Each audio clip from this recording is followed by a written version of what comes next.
Punk rock was a thing that existed starting in the late 70s, early 80s. It was characterized by speed of music, speed of dancing.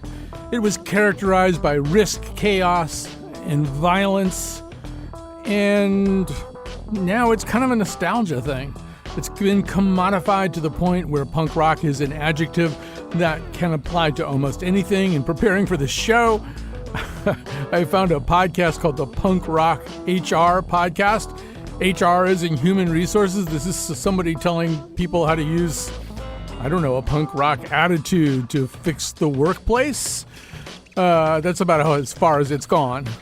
But it could probably go further, too. We're going to talk about the charms of the original punk rock and where it has led us right after this.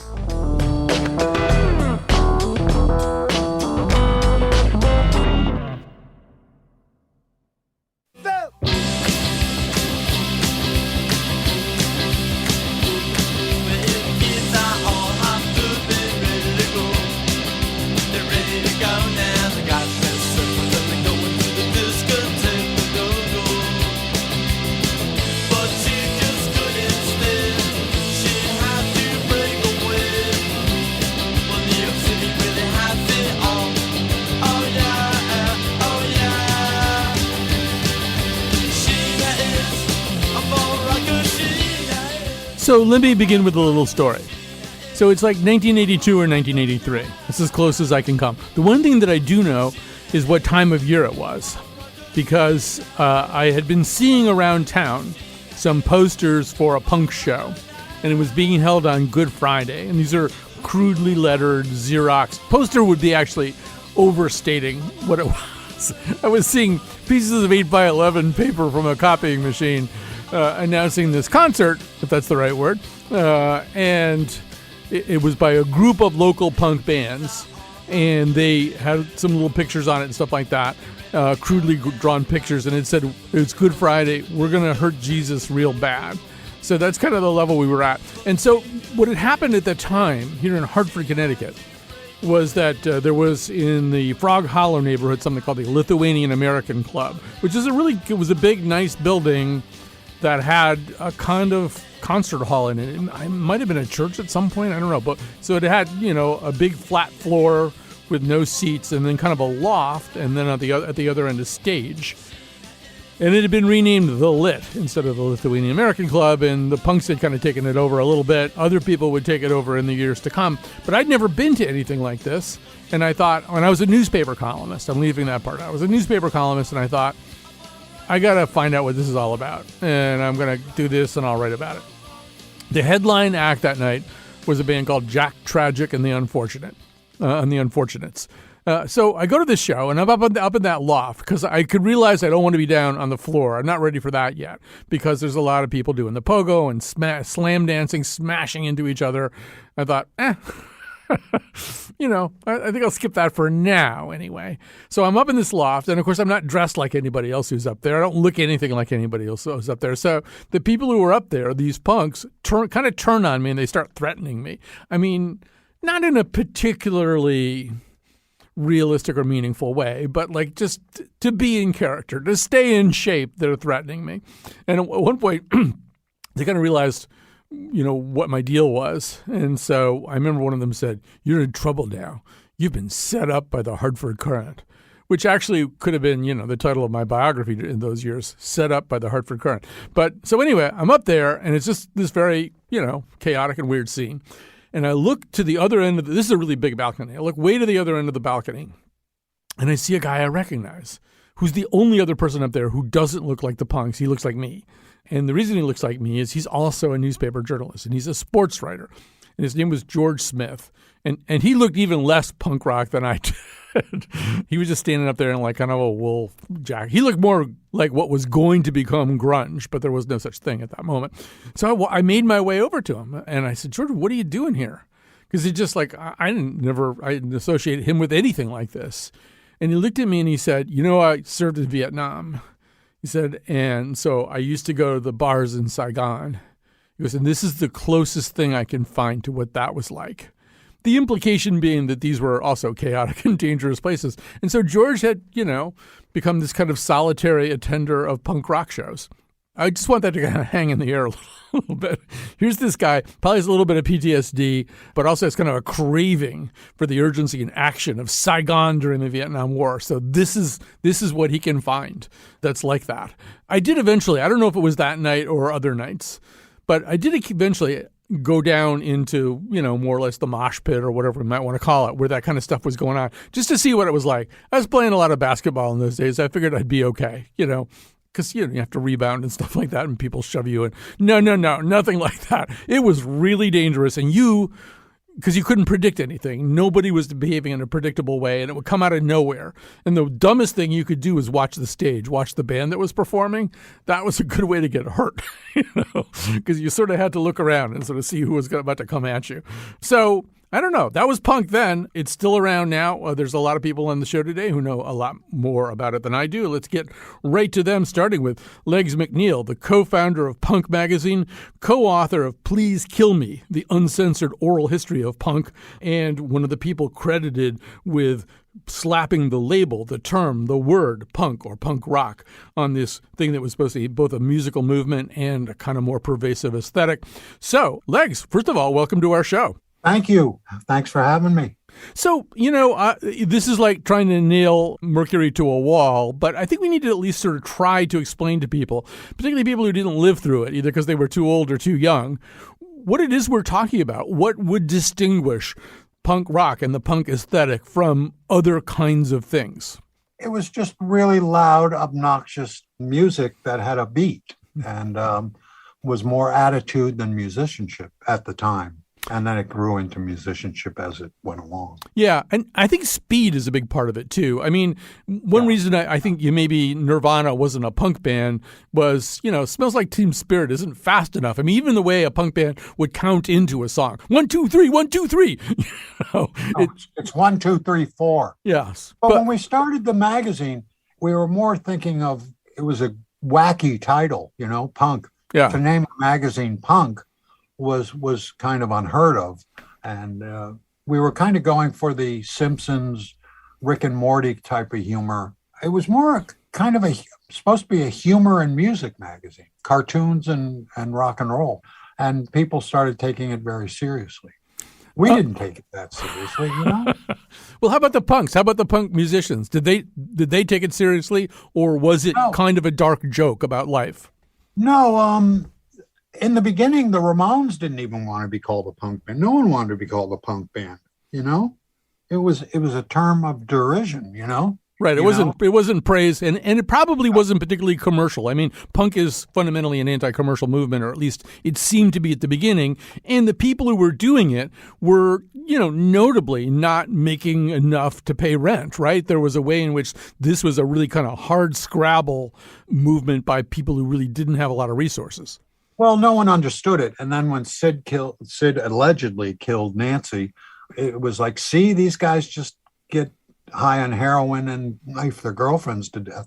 So it was never put into a context, which is the reason why I did Please Kill Me, the uncensored oral history of punk. Yeah, where we really get to meet a lot of these people and hear their stories. But there is something, and it's right there in your book, there's something fundamentally and almost intentionally self-destructive about punk rock, or at least there was at that time. And by that I mean, the band was often putting itself at physical risk and would be diving off the stage onto broken glass or something. I mean, the band was going to the ER. The bands were going to the ER with some regularity if they could.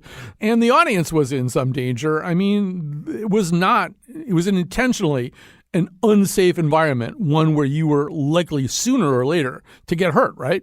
I never felt threatened at all. You never? Yeah. Never. No. Maybe that was in the suburbs, where people, were stupid, Fair enough. But there's also the sense, and as your book kind of winds down, we're also sort of seeing that some of the punk rockers, there's a bill that comes due just in terms of drugs and that lifestyle, right? There's a way in which it's maybe not a genre you're as likely to get old in as maybe some others. Well, there's always a bill that comes due. No one gets out of here alive. But the book starts off with Lou Reed asking, "Will you die for the music?" Hmm. And then that choice is made personally by the musicians and the people in the bands. And some of them die, and some of them get sober and live happily ever after. So, to describe, I don't know, the motivations, the ethos of punk, was it in some way a protest movement? And if so, what would it have been protesting? Everything, Yes. like today, Yes. the world sucks. Hmm. We're basically a bunch of failed hippies. Yeah. Couldn't get laid any other way than putting on black leather jackets and acting snarky. But there was a way in which it was also a rejection, I sensed anyway, of hippiedom, and also a rejection of what music was turning into, kind of a Laurel Canyon, yacht rock sound. Folk music. Yeah, Yeah. yeah.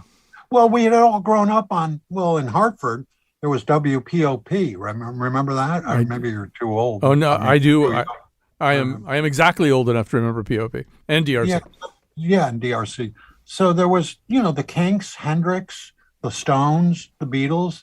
There was Psychotic Reaction, Count Five. There was all this great stuff on the radio. And when we became of age, it was Hotel California. And, it was kind of like, who wants to listen to that crap?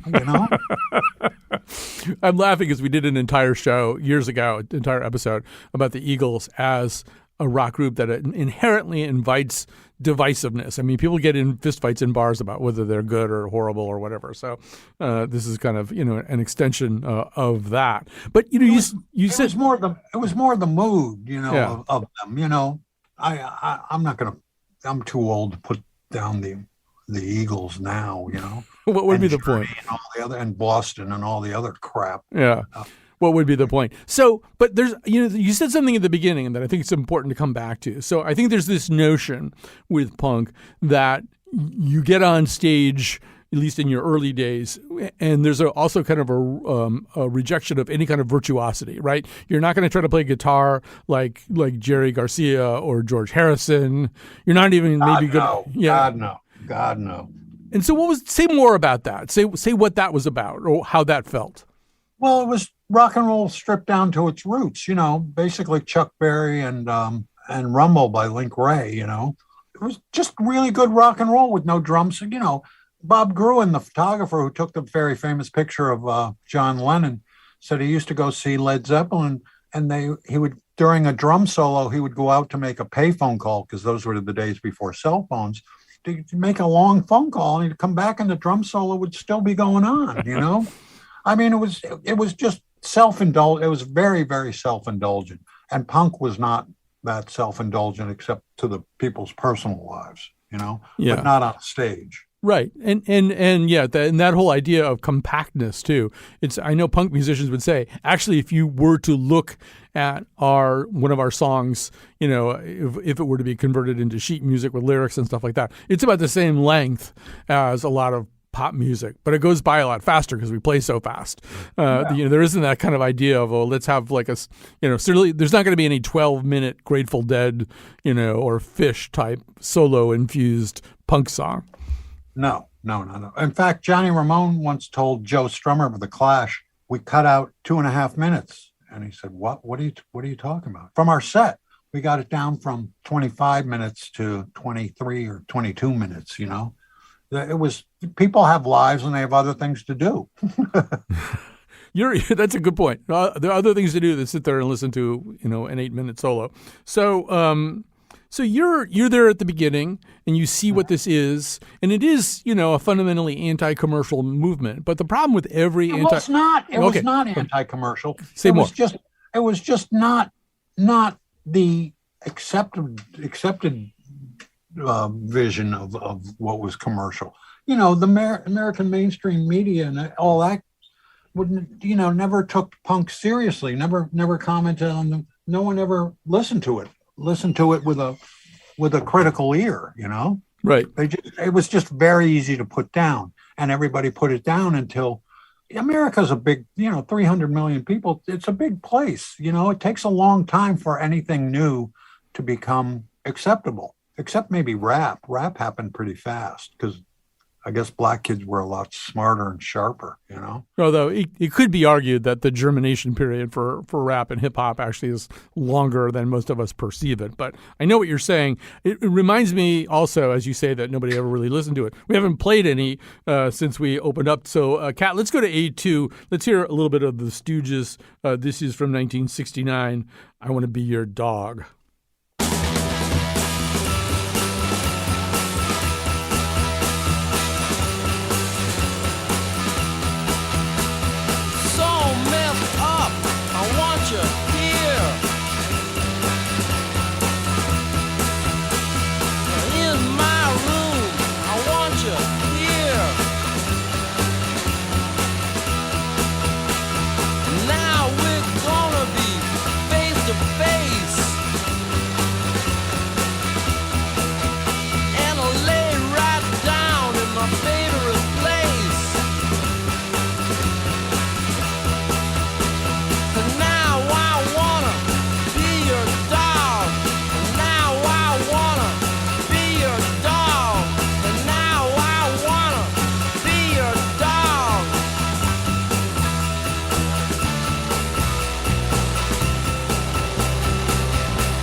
So this is sort of pre-punk punk, right? This is kind of what was going to become punk. Can you say a little bit more about it?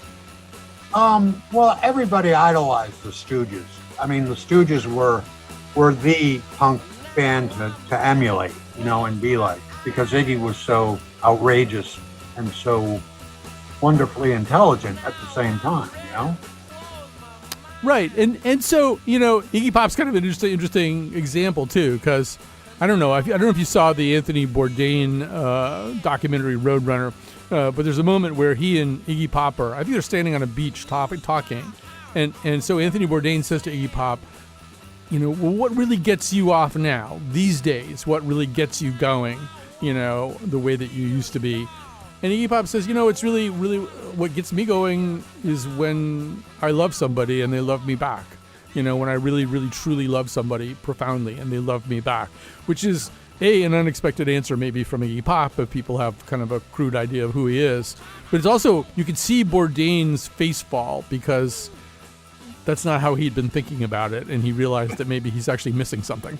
But that sort of brings up the question of people getting older, people changing, people also in some cases becoming a lot more successful. So, and I wondered how you felt about that, how the punk scene in New York felt about it, as groups like the Ramones got commercially successful, as groups like Green Day came along and took that sound and made it even more commercially successful. Did that feel at all like a betrayal or a fulfillment?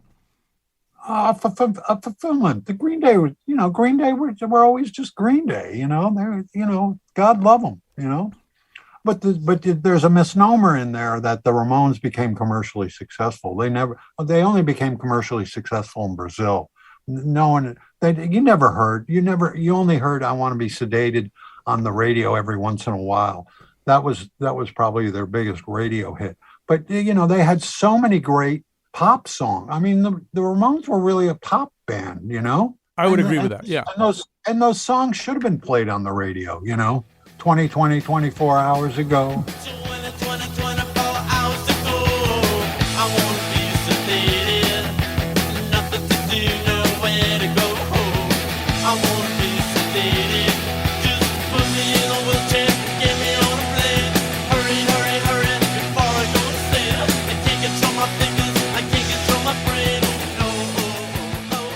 It was so catchy. It was so wonderfully 60s in a way, you know, 60s garage band kind of thing, you know? And I don't know why it was never played, you know? And people who got into the Ramones said, why haven't I heard this on the radio? And it was kind of mainstream America was, you know, there was only two ways to be in that time. You could either be a jock or a hippie, you know? You could either be a stoner or a kind of right-wing jerk, you know? So when punk came along, it gave an umbrella to a lot of people, gay, women, you know, you can be whatever you want to be. you know? That's how I think the movement really succeeded, in that it made life bigger, you know? That is a great way to put it. Legs McNicol, co-founder of Punk Magazine and co-author of Please Kill Me, the uncensored oral history of punk. Thanks so much for joining us today. We are going to go out, I believe, with the New York Dolls. Pick it up, take them life away. Time won't pick it up, don't take your life away. Time won't pick it up, don't try to take my night away. And please don't you ask me if I love you. If you don't know what I'm doing, what you know is trash won't pick it up, take them lives away. Trash won't get it up, don't throw your love away. Trash won't pick it up, don't try to take my night away.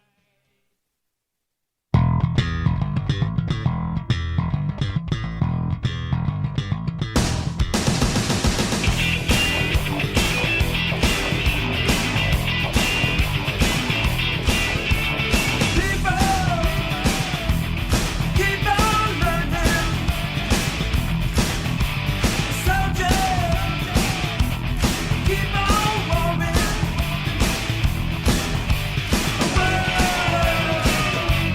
Keep on turning. The world needs love. Joining us now is, for the second time recently, we are very lucky and privileged to have with us Kelefa Sanneh, the author of Major Labels, A History of Popular Music in 7 Genres, a staff writer for The New Yorker. He was with us before to talk about that book. But in so many ways, Kelefa, your musical journey begins a little bit, maybe improbably, with punk music. So let's talk a little bit about that. How did you wind up identifying as either a punk or a punk music fan? Well, thanks for having me back, Colin. It's fun to be back. So my musical journey begins in earnest on my 14th birthday. My best friend gave me a cassette of punk music, and I listened to it there in my parents' house in my bedroom in Hamden, Connecticut, and it just blew my mind. And in the years later, I kind of had to go back and figure out, well, why did this thing blow my mind the way it did? And I think part of what it was that punk was a whole worldview. In other words, loving punk meant that you could and maybe should hate everything else, right? It meant that other music was maybe bad, not just in an aesthetic sense, but maybe in a moral sense. Like maybe other music was wrong. Maybe the world was getting it wrong and this stuff over here was getting it right. And so punk to me was always very tightly connected with this idea of passing judgment. And I didn't realize before then that you could have strong opinions about music, that music could really matter in that fundamental sense. And so I think that was part of the excitement for me, both as a listener, as someone who would go on to be a music critic. It really did start to help me think seriously and intensely about music. One of the great ironies, of course, is that, I get into punk and the first punk show I saw was the Ramones at Toad's Place in somewhere around New Year's Eve in 1990, it would have been. My mother took me because I believe the show was 18 plus.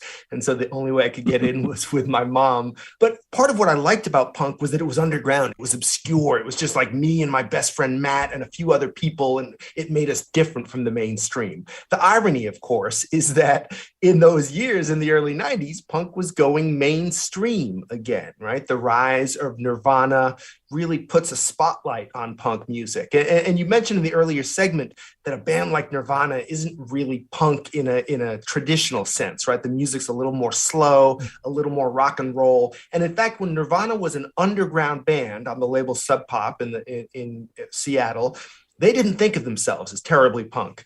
But as soon as Nirvana was on MTV, as soon as they were on the cover of Rolling Stone, they began to feel more and more punk. In other words, being in the mainstream, being in this world of top 40 music made Kurt Cobain think of himself much more as a punk, much more as a representative of an entire culture of underground guitar-driven bands. And so he became a somewhat unwilling spokesman for a whole constellation of music that comes out of that punk explosion of the 1970s. But there's this weird irony about that too, right? I mean, and it's threaded through the 40 or so year history that we're talking about, which is that increasingly this wild, untamable, impossible to domesticate musical and aesthetic force is constantly being co-opted and commodified. I mean, the Sex Pistols, they were sort of somehow part of the Queen's Silver Jubilee or whatever the hell that was. There's at any given moment, there's 3 or 4 documentaries playing on streaming channels about the Velvet Underground or the Sex Pistols or whoever. Well, there's 2 dynamics at play here, right? One is this common thing that you see of a cultural phenomenon moving from the margins to the mainstream, right? And we see that all over the place. But the second thing is that punk itself was always in part a conservative tradition, maybe even a reactionary tradition, right?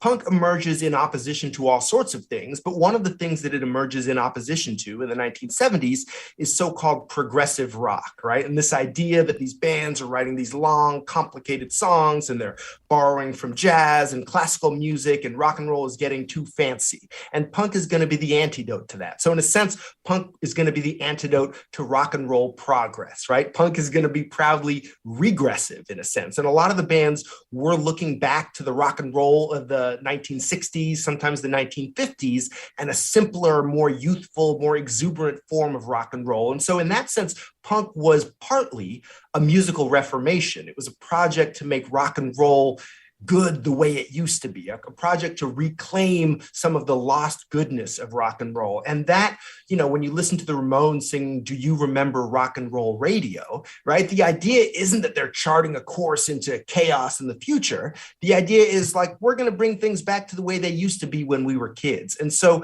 that conservative spirit has always been an important part of punk rock. And it's always existed in tension with this other idea that punk rock is going to be wild and crazy and free and rule breaking. And so that tension is part of what defines the music.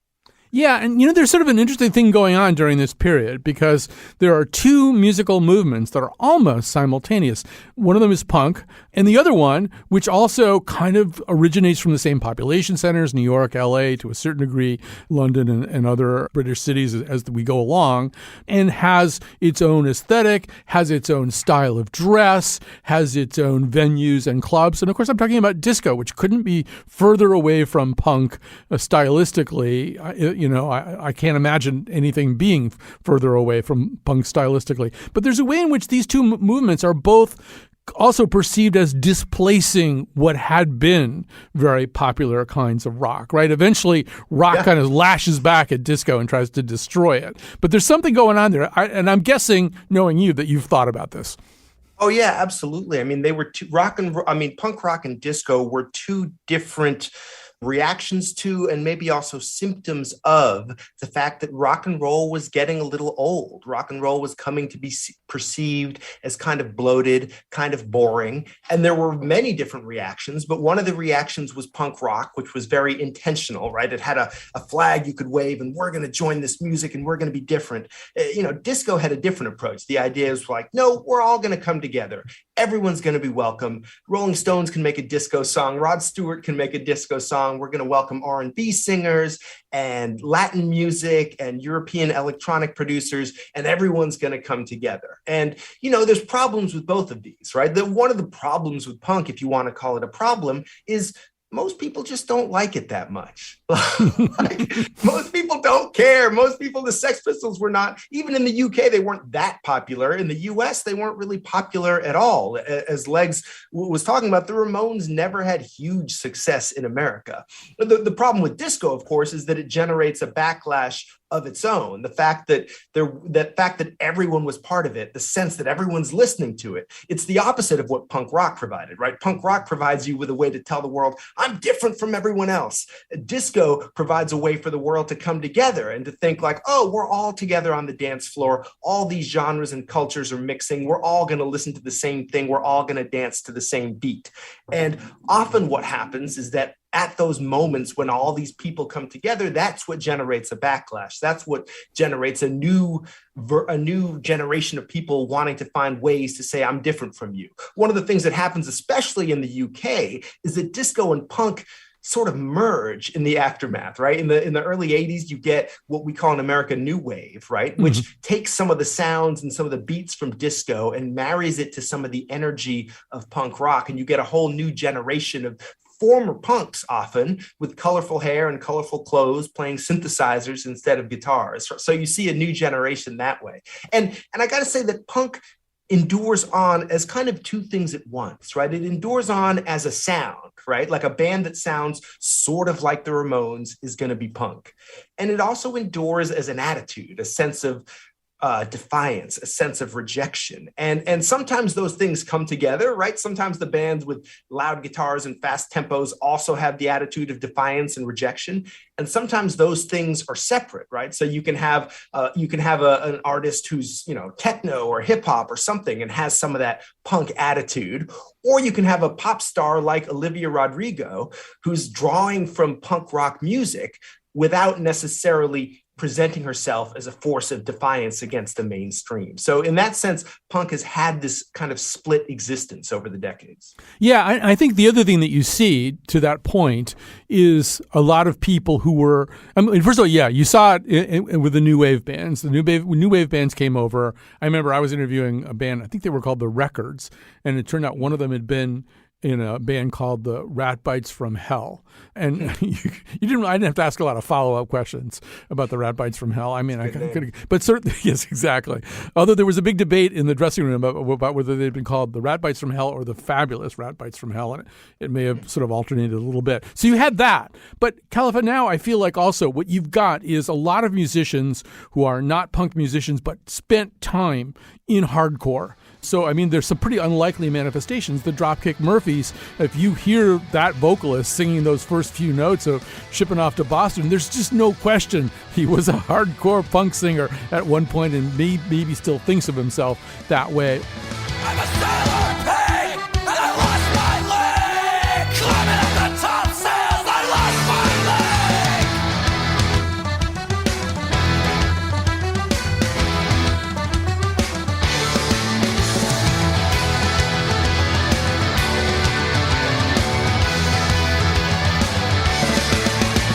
I'm shipping out to Boston.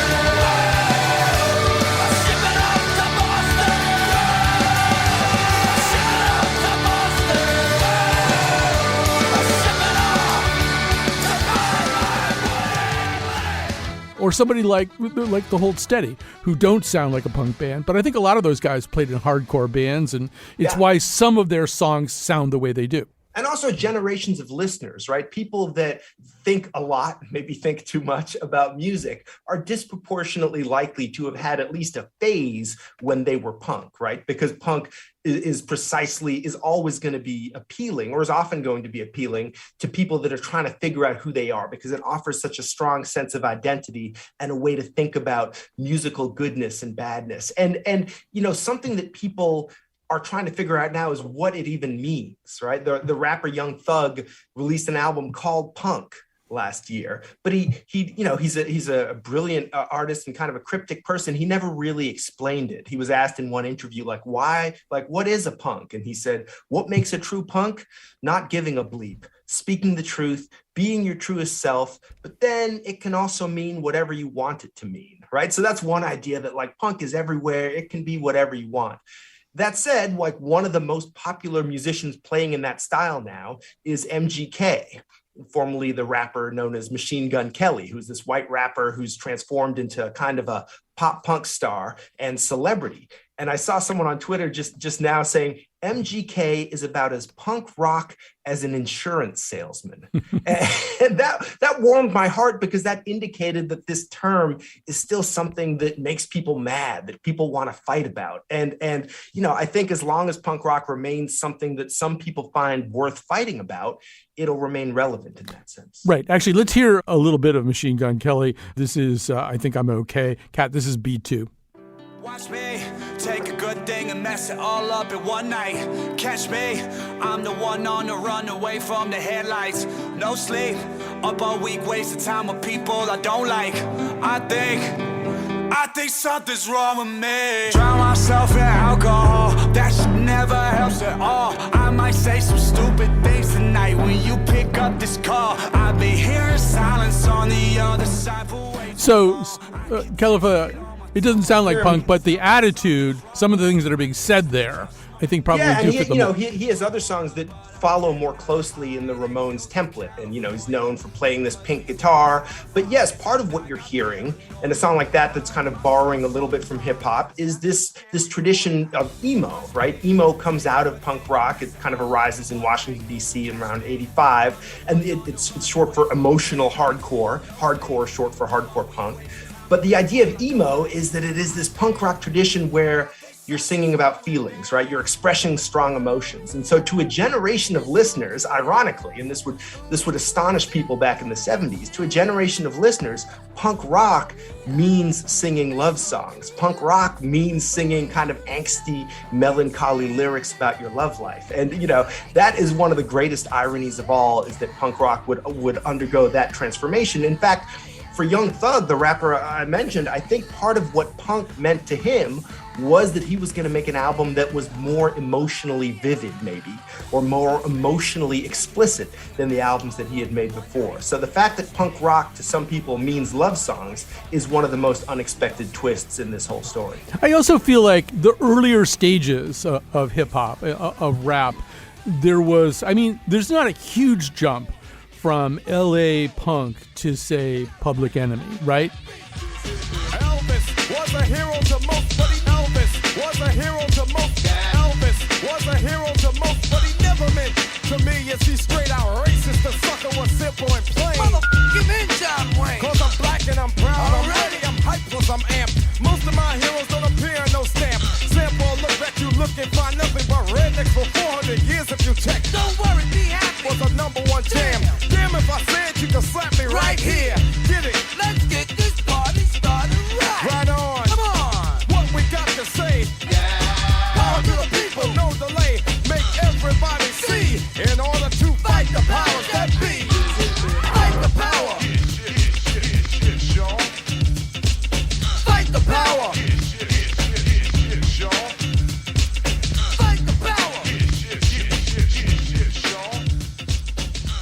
I mean, like, Fight the Power could be the name of a punk song. And there's a way in which maybe just the early stages of anything, there's a little bit more common denominator. Well, and also Public Enemy is an outlier, right? Because they are unusually close to the spirit of rock and roll as compared to their contemporaries. And so you might say that they are one of the most punk or one of the most rock and roll major acts in that part of hip hop history.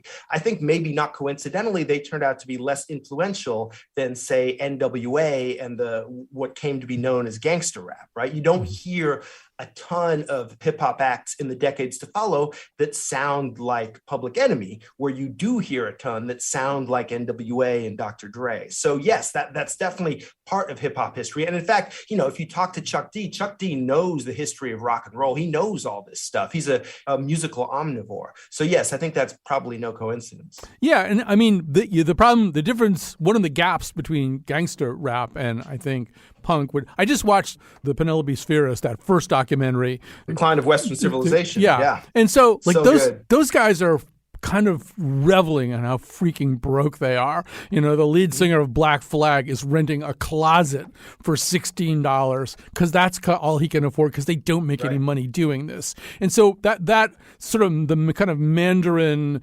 elegance of gangster rap and bling and stuff like that, that's the thing that sort of doesn't really find an analog, I don't think anyway, in punk. Well, often, there are demographic considerations too, right? The sort of the squalid glamour of punk rock is probably more appealing if you grew up with some money or with a lot of money.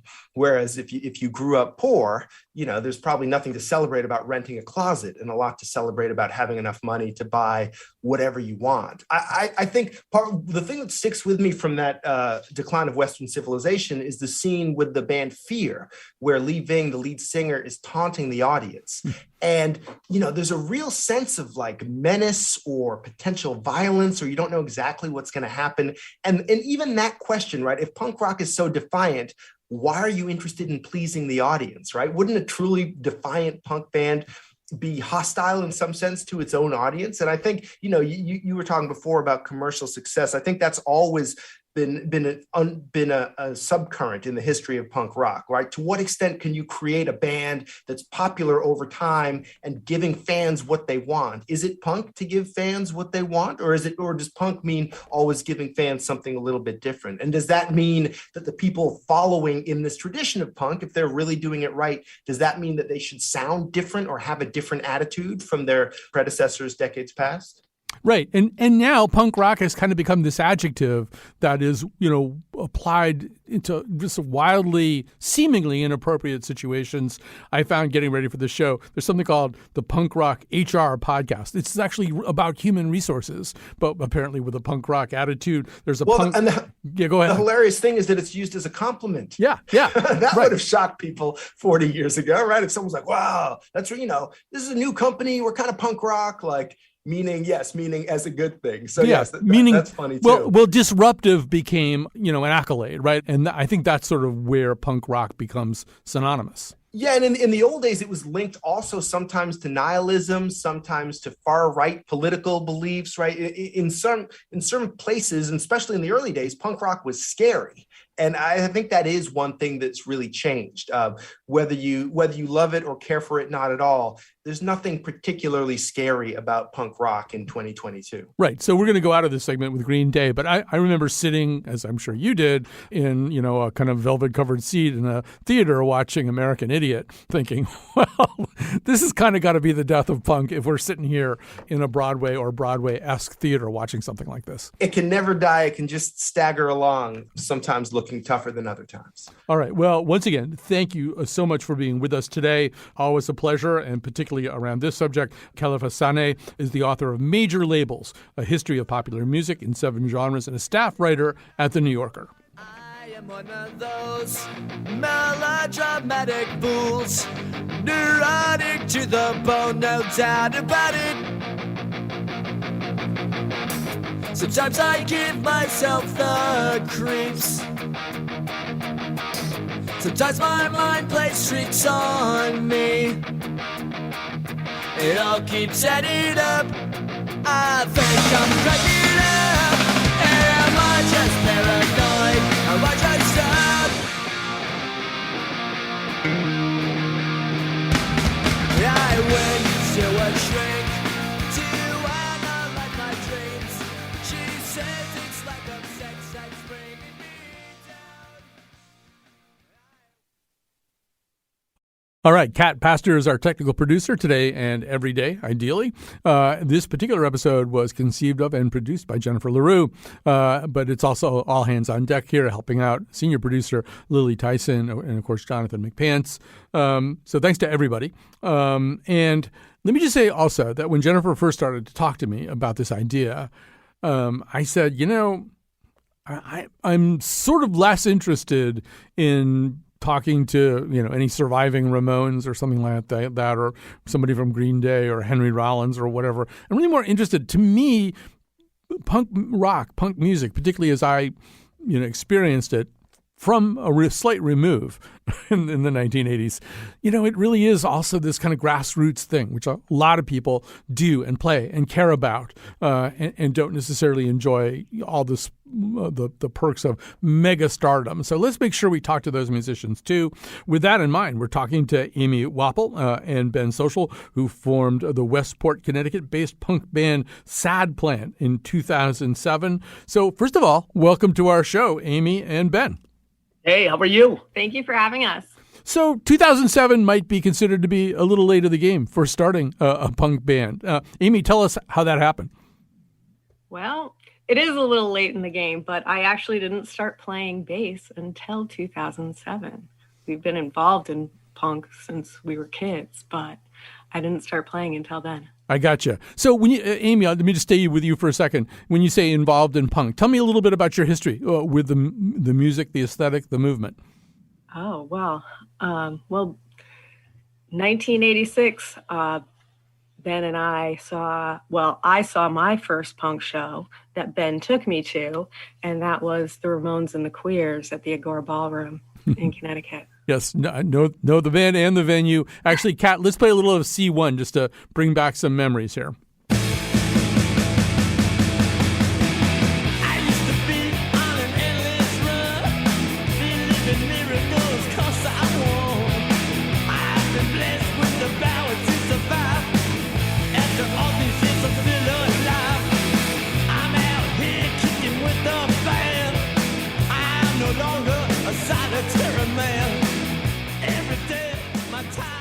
So, Ben, tell me a little bit about what you heard and felt when you were discovering punk music. I guess also, presumably, in the 80s as well.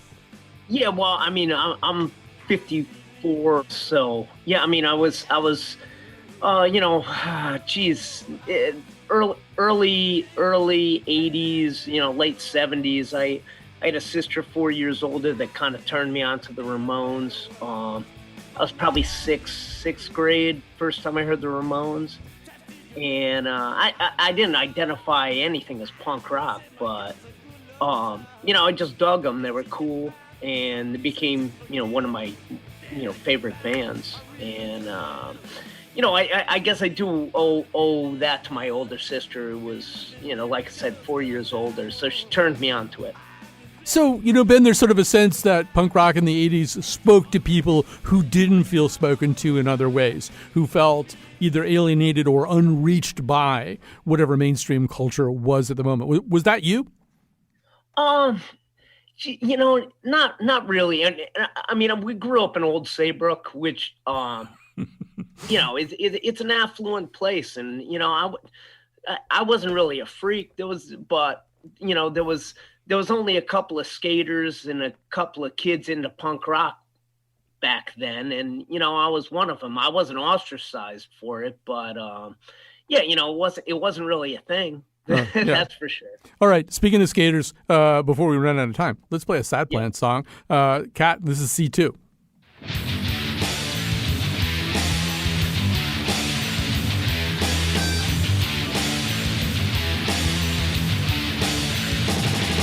My parents say, man, you gotta try more.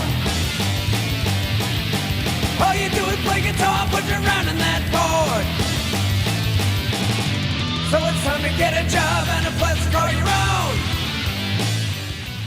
I really like this. I would go to a Sad Plant show in a heartbeat. So yeah, that was off our last album. That was kind of a goof track. Like, I only want to skate and play rock and roll, but yeah, I mean, it's from the heart.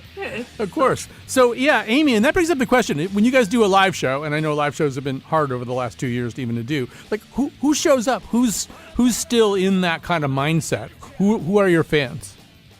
Oh man, our fans are quite varied. We've got anything from kids all the way up to 50 and 60-year-olds, to be quite honest with you.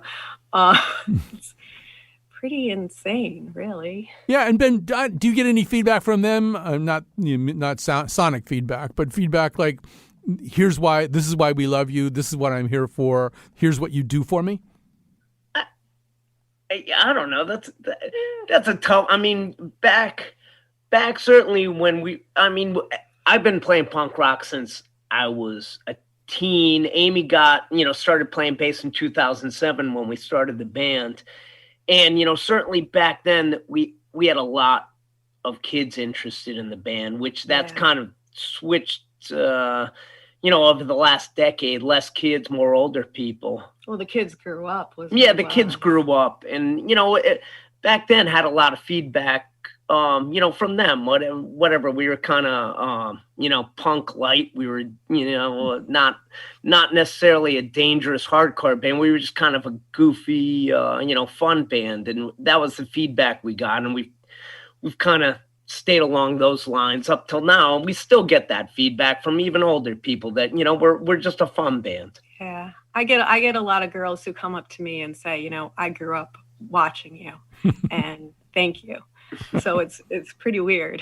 Yes, it's weird, but great. Hey, we have to go, but it's been fun talking to you guys, Amy Wapple and Ben Social from the Connecticut-based punk band Sad Plant. Let's go out with the Sex Pistols, part of the Queen's Silver Jubilee, and unironically, I think,